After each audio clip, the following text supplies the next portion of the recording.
dan penyakit yang ada di dalam diri saudara-saudara hilang dengan asma Allah, dengan kalimat la ilaha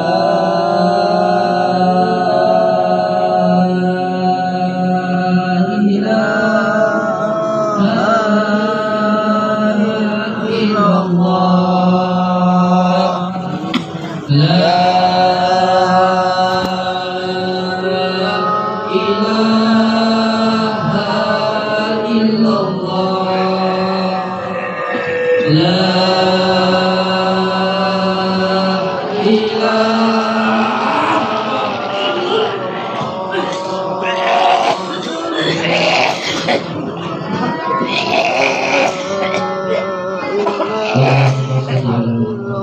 Sayyidina Muhammad wa ala ali Sayyidina Muhammad. Dengan asma Allah, dengan kalimat la ilaha illallah Muhammadur Rasulullah, syirullah, datullah, sifatullah, wujudullah, afalullah, la ilaha illallah Muhammadur Rasulullah. Dengan izin Allah, dengan kalimat la ilaha illallah Muhammadur Rasulullah. Dengan kalimat la ilaha illallah Muhammadur Rasulullah. Dengan izin Allah, dengan kalimat la ilaha illallah Muhammadur Rasulullah. Datuk yang ada di dalam tempat ini, saya meminta izin kepada panjenengan dengan izin Allah. Saya adalah Samsudin, muridnya Sakib Basaritin, muridnya Zaid Sunan Kalijogo, muridnya dari Nabi Khidir. Kalian firmalkan, memohon izin kepada Datuk yang ada di sini dengan asma Allah, dengan kalimat la ilaha illallah. Saya putuskan ikatan yang mengikat di dalam diri saudara dengan izin Allah.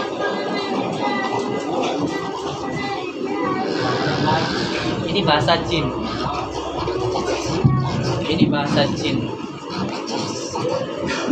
Sulit dipahami mungkin bagi panjenengan, tapi bisa dipahami dengan rasa.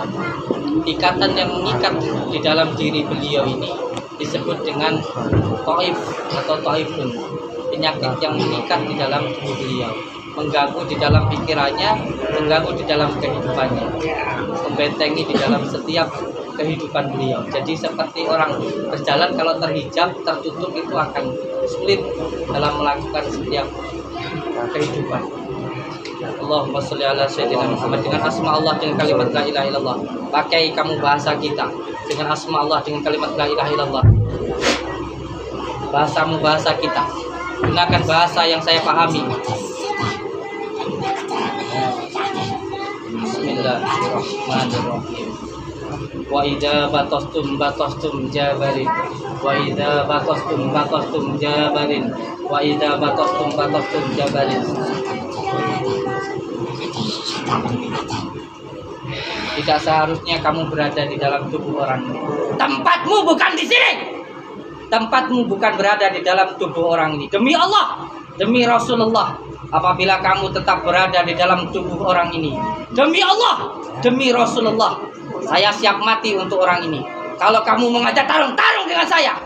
Jangan menggunakan tubuh orang ini. Keluar dari dalam tubuhnya dengan asma Allah, dengan kalimat la ilaha illallah. Tak peduli saya. Tak peduli saya. Dari manapun tempatmu, tak peduli saya. Dengan asma Allah, dengan kalimat la ilaha illallah. Saya punya raja, di atasnya raja, yaitu Allah Subhanahu wa ta'ala.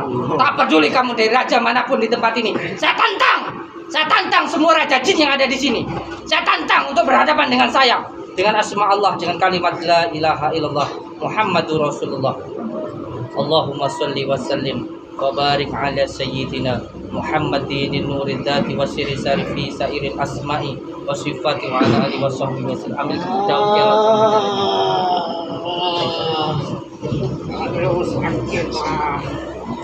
Kalau kamu sakit, bertobat kepada Allah.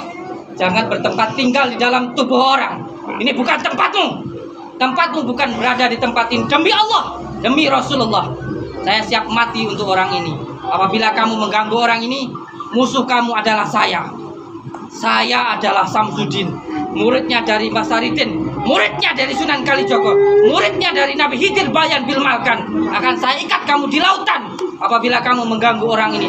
Demi Allah, demi Rasulullah, saya pertanggungjawabkan perkataan saya dunia dan akhirat. Demi Allah, kalau kamu mengganggu orang ini, kamu akan dilaknat oleh Allah Subhanahu wa taala. Sekarang saya katakan sama kamu, mau lepas tak dari dalam tubuh orang ini? Kalau kamu mau lepas di dalam tubuh orang ini, ucapkan kalimat syahadat, masuk di dalam agama Islam. Karena apa yang kamu lakukan itu adalah kezaliman. Lihat di sebelah kiri kamu, ada neraka yang sudah siap untuk membinasakan kamu, untuk membakar kamu. Apabila kamu tidak bertobat, demi Allah, kamu akan selamanya di neraka jahanam. Kamu zalim, karena tidak diciptakan jin dan manusia itu untuk beribadah kepada Allah, bukan untuk saling menyakiti seperti ini. Demi Allah, lepaskan orang ini. Ikuti perkataan saya.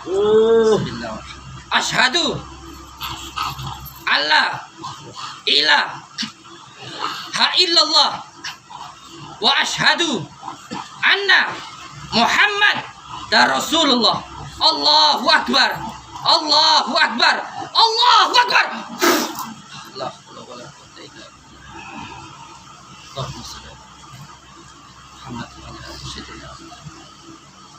Saya harap tak berhubungan lagi dengan orang-orang yang menggunakan kekuatan jin. Jangan pernah berhubungan lagi dengan orang-orang yang menggunakan kekuatan jin. Pernah berhubungan? Masa saya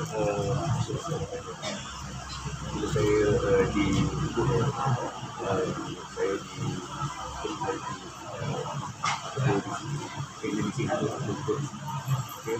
lepas itu saya kami menjelasnya saya pergi tunggu sekali. Jadi saya sedang malam itu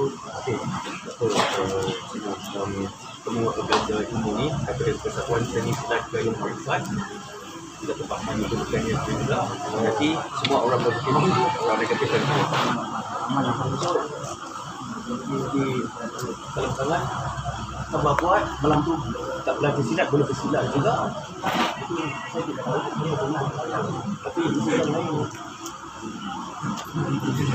ya dukun apa kiai? Dukun apa kiai? Ustaz Panji Alam Dr. Azam. Bola, saya nggak mau ikut campur urusan pribadi masing-masing. Ya. Saya tak mau ikut campur masalah itu. Ya. Tapi apa yang ada, ini bukti nyatanya aja. Apa yang ada di dalam diri panjenengan, yang sering dimasukkan, yang ada di dalam diri panjenengan, jin ifrit. Tapi dia sudah ditanya. Oh ayah, sama abang, dia tanya sama dia, ada pakai jin atau pakai kadang. Tanya, kita pusaka saja. Ayat-ayat Quran. Semua yang di surah Al-Masad. Sama ada solat taubat, ke solat hajat, ke dengan ayat-ayat Quran berapa kali segini kan. Ya, jelas. Betul kan kena ayat-ayat Quran. Tapi bila dia sudah berat berkali, saya sudah was-was. Kerana kalau betul-betul ilmu Allah, dia akan mendatangkan bukan teriakan. Kenapa dia bilang macam. Lepas tu mula dia kata ini alif lam lam fa. Masuk kalimat kena Allah ke dalam Islam. Selepas sebulan amalkan amalannya ada benda bergerak ke dalam perut. Itu dinamakan dengan khodam. Khodam sendiri ada khodam malaikat, khodamul ayat, ada juga khodam dari golongan bangsa jin. Saya tak mau membahas masalah itu karena itu masalah keilmuan. Yang jelas setiap belajar keilmuan itu sebenarnya untuk mendekatkan diri kita kepada Allah Subhanahu wa taala. Jika ada niat yang lainnya, jin masuk ke dalam diri kita. Akhirnya bisa dibedakan. Makanya tadi saya katakan ada belajar ilmu itu menyambut kepada Allah lewatnya hati, khawatir robaniyah. Ada yang kedua lewat khawatir malakutiyah. Tapi ada yang ketiga, ini khawatir syaitoniyah. Dan yang keempat adalah khawatir nafsaniyah. Ini yang masuk khawatir syaitoniyah. Benar yang digunakan asma-asma Allah, tetapi karena niatnya berbeda, akhirnya yang masuk pun bukan sebuah kesadaran, bukan sebuah keimanan, tapi syaitan yang masuk dalam diri. Akhirnya hati-hati seperti itu. Kita belajar boleh, belajar apapun itu boleh, tetapi niatnya, makanya saya mengatakan tidak ada pembelajaran di tempat saya itu untuk mencari kesaktian, karena saya sendiri nggak sakti, tapi untuk mencari kesadaran, untuk lebih mendekatkan kepada Allah, membuat hati tenang, hati tentram. Orang yang sakti itu adalah orang yang mampu mengalahkan hawa nafsunya. Orang yang sakti adalah orang yang sabar. Di kesaktianmu itu ada kesabaran.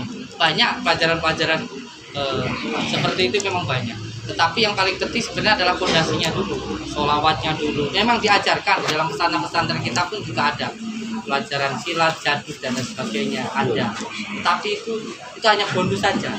Kalau pohon itu hanya rantingnya saja. Yang penting pohonnya mencari Allah Subhanahu wa Ta'ala. Dan tidak boleh dicari. Karomah maunah itu tidak boleh dicari.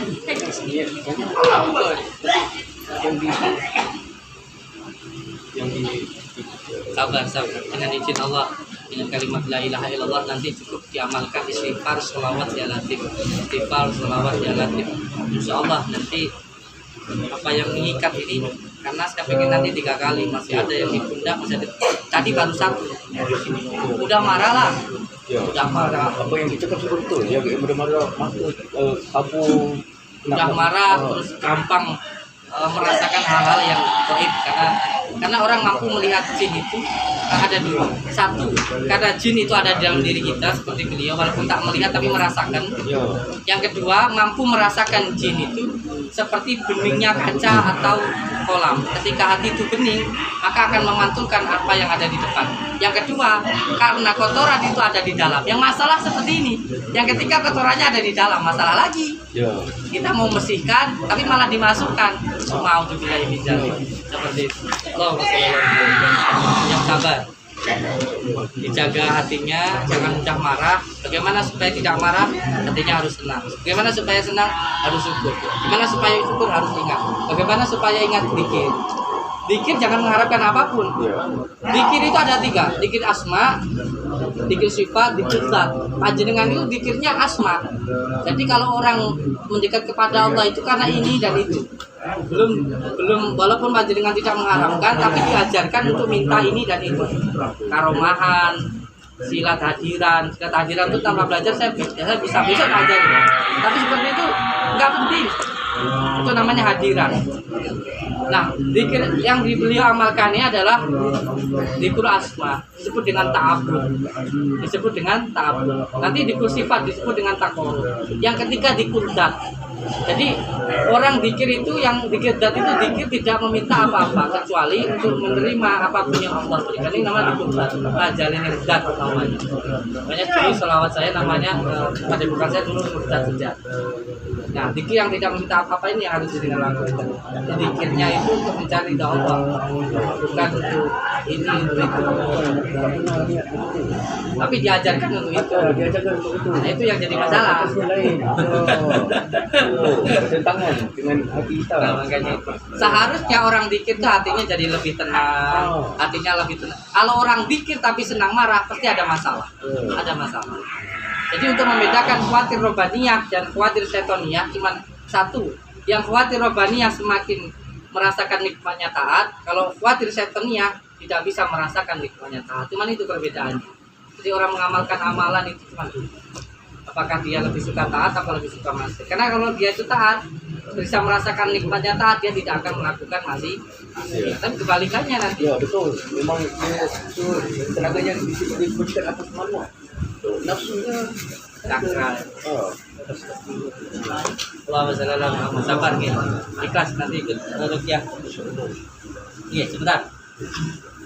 Allahumma shalli ala Muhammad. Allahumma shalli ala Muhammad. A'udzu billahi minasy syaithanir rajim.